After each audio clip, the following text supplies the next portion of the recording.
Hello, everyone. Here's my latest update for this Thursday on what Miami-Dade County is doing to protect residents from the spread of COVID-19. Today, I'm issuing an order in conjunction with the Miami-Dade County League of Cities to make sure everyone in Miami-Dade County stays home except for those who need essential services. Our unified message is safer at home.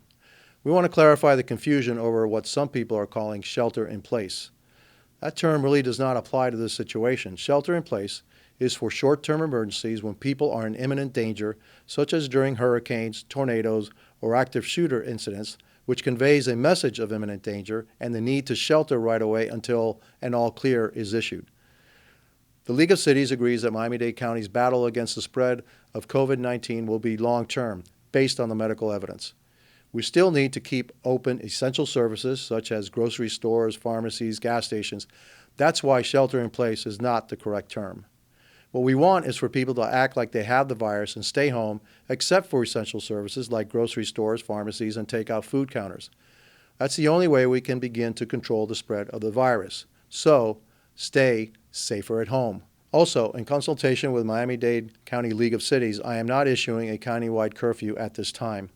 The director of the Miami-Dade County Police Department is reporting that we are not experiencing any problems in the unincorporated areas, and that a curfew would put an unnecessary burden on the fine men and women of the Miami-Dade Police Department. Some cities have started curfews, so make sure you know what those rules are if you are traveling through those cities. Now today, Miami-Dade Fire Rescue is assisting the U.S. Coast Guard and all the partners in the Unified Command to transport sick crew members from 2 cruise ships that are 3 miles off our coast. The crew members needing life-critical care are from the Costa Magica and Costa Fabulosa. Crew members have been taken to Jackson, Baptist, and University of Miami hospitals.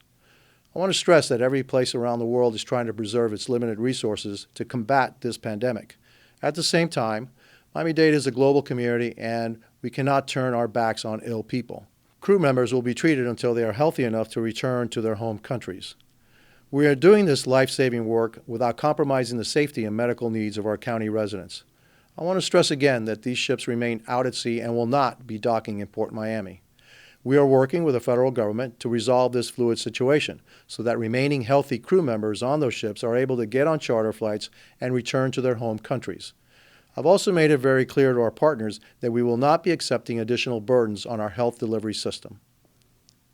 As of this taping, the Florida Department of Health reports 2,355 confirmed cases of COVID-19 and 28 deaths statewide. Miami-Dade County now has 616 cases and Broward has 504. There have been no deaths in Miami-Dade. As we get more test kits, we expect the numbers to continue to rise. That's why it's so important for people to practice social distancing if they have to go out for an essential trip. I will be issuing an order later today to require all essential businesses that are open and serve the public to have marked spaces of 6 feet by their checkout counters so that customers are not crowded together. I want to thank those businesses that have been doing this on their own. Now it will be a requirement. It's important for every person to act as if you are carrying the virus, and that's why you are safer at home. Today, police continue to be out in force to make sure that essential businesses are following my order for social distancing of employees and patrons at those pickup restaurants, grocery stores, and other places. Again, there is zero tolerance for lawbreakers. Your business will be shut down if you do not follow these rules. County police are out in force today patrolling construction sites and checking on the lunch trucks that serve those workers. Let me be clear, if those construction sites and those lunch trucks are not keeping people at least 6 feet apart from one another, we will shut you down. Those who have had the virus and feel fine are the most dangerous ones among us. So everyone must assume that everyone is infected. So everybody, keep your distance. As for drive-through testing sites, we have the Marlins Park site in full operation for seniors 65 or older. If you have certain medical conditions like cardiovascular disease, diabetes, and respiratory problems, you can call 305-499-8767 for an appointment. I repeat, the number to call is 305-499-8767. The call center is making about 300 appointments for the next day. Now, if you do not have a car to get you to the drive-through site and you feel certain symptoms, call your doctor for guidance. And as always, if you need emergency help, call 911.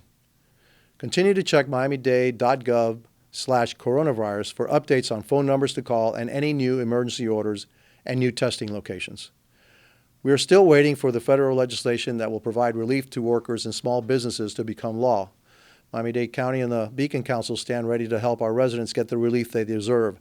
I'm pleased to hear that the Florida Department of Revenue today issued an order that extends the real estate property tax deadline to April 15th. That's a big help for our residents and businesses. I want to stress once again that everyone should be taking personal responsibility to stem the spread of this virus. Our seniors are the ones most in jeopardy. We continue to help them by providing meals to those who can no longer go to community centers that are now closed. If you are a senior and who has not received a meal, call 311 and we will get it to you. I ask that everyone practice social distancing, and again, our police will be cracking down. If you must go out, practice social distancing. Otherwise, our motto is safer at home. While this has been an extremely complicated and stressful time for our community and the world, I am proud that so many of our residents are doing their best to adapt to this new normal. May God bless all of you and protect all of those around the world fighting this pandemic.